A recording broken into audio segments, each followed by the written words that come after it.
Kapolri Sigit sindir telak Ferdi Sambo. Kami bukan sahabat. Akhirnya memanas. Sejauh ini 460.000 anggota Polri semuanya setia Prabu kepada Pak Kapolri. Oke. Jadi kita tetap tunduk, taat, dan setia kepada pimpinan kita yang tertinggi Bapak Kapolri. Semuanya full under control Bapak Kapolri sampai dengan hari ini. Dan ini merupakan komitmen Bapak Kapolri dalam mereka mengevaluasi secara menyeluruh ya dampak daripada kasus ini. Saya dan juga seluruh rekan-rekan pejabat utama tentunya mempunyai komitmen yang sama terhadap anggota yang sudah kerja keras di lapangan, namun terhadap anggota-anggota yang melakukan penyimpangan dan itu berdampak terhadap organisasi, maka saya minta untuk rekan-rekan tidak ragu-ragu untuk melakukan tindakan tegas. Kalau ini tidak mampu membersihkan ekor, maka kepalanya yang saya potong. Bukan berarti kita diam, bukan berarti kita tidak mau tahu tentang persoalan-persoalan hukum yang ada di Republik ini, terutama persoalan Brigadir J. Semua ini menjadi pantauan kita, baik anggota maupun pimpinan lebih-lebih. Ya, Kapolri Listio Sigit Prabowo angkat bicara mengenai hubungannya dengan Ferdi Sambo, polisi yang menjadi dalang pembunuhan Brigadir J. Sigit menegaskan bahwa dia tidak punya hubungan sahabat dengan Sambo.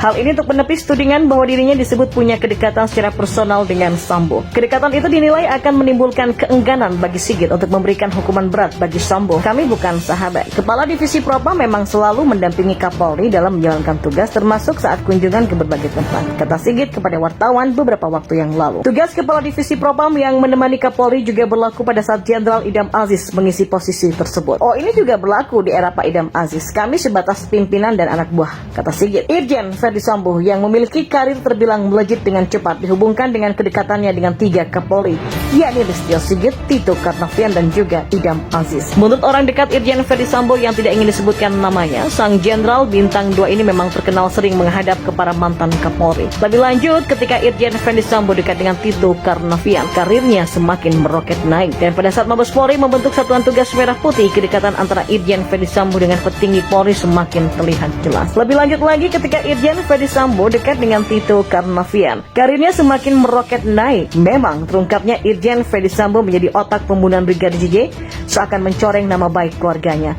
Jenderal Bintang 2 itu pun kini telah ditetapkan menjadi tersangka, bahkan terancam hukuman mati. Mencuatnya nama Ferdi Sambo pun membuat masyarakat mengulik siapa sebenarnya Ferdi Sambo. Mengutip dari berita jakarta.poskota.co.id, terungkap jika Ferdi Sambo merupakan anak dari Peter Sambo yang merupakan seorang jenderal yang sangat dihormati. Peter Sambo bahkan dijuluki sebagai jenderal polisi yang jujur pada masanya. Ayah dari Ferdi Sambo ini dikenal sebagai ahli intelijen. Jabatan terakhir Peter Sambo adalah sebagai Kapolda Sumatera Utara pada tahun 1986. Melansir dari YouTube Uncle Wira, sosok Majen Peter Sambo adalah jenderal yang dijuluki polisi jujur pada masanya. Ia juga diketahui punya berbagai kemampuan di bidang kepolisian sampai militer. Majen Peter Sambo dikenal sebagai ahli intelijen.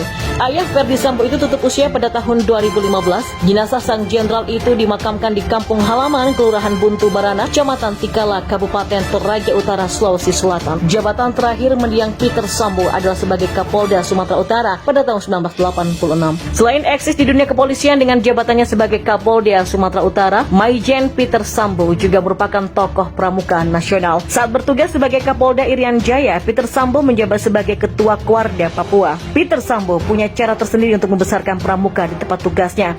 Itulah yang membuatnya dirinya berbeda. Untuk memperdalam ilmu intelijennya, LB Mordani sebagai Panglima TNI kala itu mengirimkan Peter Sambo untuk belajar intelijen di CIA Amerika Serikat. Itulah mengapa dirinya sangat mahir berbahasa Inggris serta lancar berbahasa Rusia. Menanggapi runyamnya kasus yang menyeret banyak polisi yang terlibat membuat Menteri Koordinator Bidang Politik Hukum dan Keamanan atau Menko Polhukam Mahfud MD mengungkapkan bahwa Irjen Ferdi Sambo punya kelompok seperti kerajaan yang berkuasa di internal Mabes Polri. Karena itulah penyidikan kasus Brigadir J awalnya berjalan terhambat. Menanggapi hal tersebut, Polri menyatakan bahwa saat ini masih terus fokus untuk melakukan penyidikan kasus pembunuhan berencana Brigadir J. Tim sus saat ini sudah fokus untuk pembuktian. Pasal yang sudah diterapkan adalah 340 Subsider 338 JO pasal 55 dan 56. Fokus di situ pembuktian secara material baik secara formil, kata Kadif Humas Polri Irjen Dedi Prasetyo kepada awak media Jakarta. Lebih lanjut, Dedi menyampaikan soal kesiapan penyidik untuk melakukan pengujian fakta di proses persidangan terkait kasus penembakan Brigadir J. Sebelumnya Mahfud MD menilai bahwa Ferdi Sambo yang kini menjadi tersangka pembunuhan berencana Brigadir J memiliki kelompok yang sangat berkuasa di internal Mabes Polri. Mahfud MD awalnya menyebut terdapat banyak masalah dalam internal Polri, terutama dalam kasus tewasnya Brigadir J. Salah satunya adalah keberadaan kelompok berkuasa tersebut yang membuat proses penyidikan kasus menjadi terhambat secara struktural. Belum tuntas kepingan kasus pembunuhan Brigadir J dipolakan secara utuh, termasuk motif sang jenderal melakukan kejahatannya. Ada beberapa hal yang cukup mengusik nalar humanisme kita tentang beberapa kemungkinan yang mengiringi atau mendahuluinya. Hal pertama adalah berawal dari pertanyaan kenapa Putri Chandrawati justru terkesan memojokkan si korban, sementara diakui oleh keluarga Joshua bahwa PC dan FS sudah seperti keluarga dekat mereka. Pertanyaan itu tampaknya mulai menemukan jawaban manakala PPATK mengungkapkan transaksi rahasia pada rekening Joshua setelah peristiwa tragis itu terjadi. Tentu saja kecurigaan kita otomatis terpicu ketika berita ada dana dari rekening almarhum mengalir ke rekening lain, seakan-akan dia bertransaksi dari alam lain. Kira-kira begitu kalau digambarkan dalam nuansa gaib. Nah, bukankah peristiwa terakhir ini bakal semakin membuka Pandora yang bisa saja menjadi aib terbesar lingkaran sosok-sosok keluarga Ferdi Sambo, atau bahkan mungkin pihak lain yang lebih besar lagi. Meskipun hanya pengadilan yang berhak memfatwakan bagaimana puzzle kasus pembunuhan Yosua dikonstruksikan, namun awam setidaknya tidak punya terawangan yang kurang lebih sama dengan imajinasi para hakim nantinya. Misalnya saja tentang kemungkinan kelompok mafia judi ataukah narkoba sebagaimana yang pernah dinarasikan oleh pengacara keluarga Yosua di acara Hot Room tempo hari. Publik seperti akan dibuat terkaget-kaget manakala pengadilan kelak membuka fakta yang barangkali sangat jauh menjangkau aspek yang selama ini tertutup tabir tebal. Tabir yang dimaksud bisa jadi pernah kita saksikan hanya dari fiksi bertema hukum, entah berupa novel atau yang divisualkan ke media digital. Untuk membaca beberapa kemungkinan dari puzzle yang sudah memperlihatkan siluetnya, kita sepertinya perlu menata atau lebih tepatnya menyiapkan kewarasan masing-masing, karena yang akan kita saksikan nanti adalah kasus yang hanya layak terjadi di pertunjukan layar lebar, saking terlalu masygulnya jika hal ini ternyata memang terjadi di kehidupan nyata. Sangat masuk akal kita memproyeksikan lebih awal tentang apa yang terjadi di balik peristiwa terbunuhnya Joshua, karena gelagatnya sedemikian membelalakkan mata. Bagaimana bisa misalnya oknum penegak hukum yang terlibat atau lebih tepatnya diperiksa tim Irsus sedemikian masifnya jika komplotannya tidak boleh disebut biasa-biasa saja. Kita sih hanya berucap dengan penuh kekhawatiran dan hanya mampu menggunakan kata amit-amit ketika berimajinasi perkembangan kasus ini sampai mengusik sendi-sendi kehidupan sosial yang teramat sensitif. Tapi kita pun harus menyiapkan mental kalau memang hal luar biasa itu ternyata terbukti di pengadilan.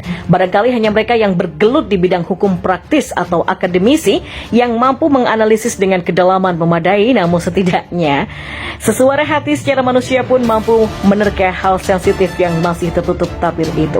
Hal yang cukup menghenyakkan ketika imajinasi itu sampai pada tahap masa iya seorang yang udah menjalani seleksi integritas dan kesetiaan kepada negara masih juga bisa berkhianat sebagaimana selama ini hanya bisa disaksikan di layar hiburan kayak di film-film. Nah, meskipun jarang juga dinafikan karena ada juga kemungkinan cerita fiksi untuk level sosial tertentu ya justru merupakan akademis spesifik, yakni mereka yang berkarakter kriminal karena unsur DNA-nya begitu, emang udah dari sononya. Dan sekali lagi kita masih dalam tataran berandai-andai nih bahwa hikmah yang perlu digali seumpama perkiraan mengirikan tadi terbukti secara hukum, artinya ada kebutuhan mendasar yang sangat mutlak harus kita penuhi.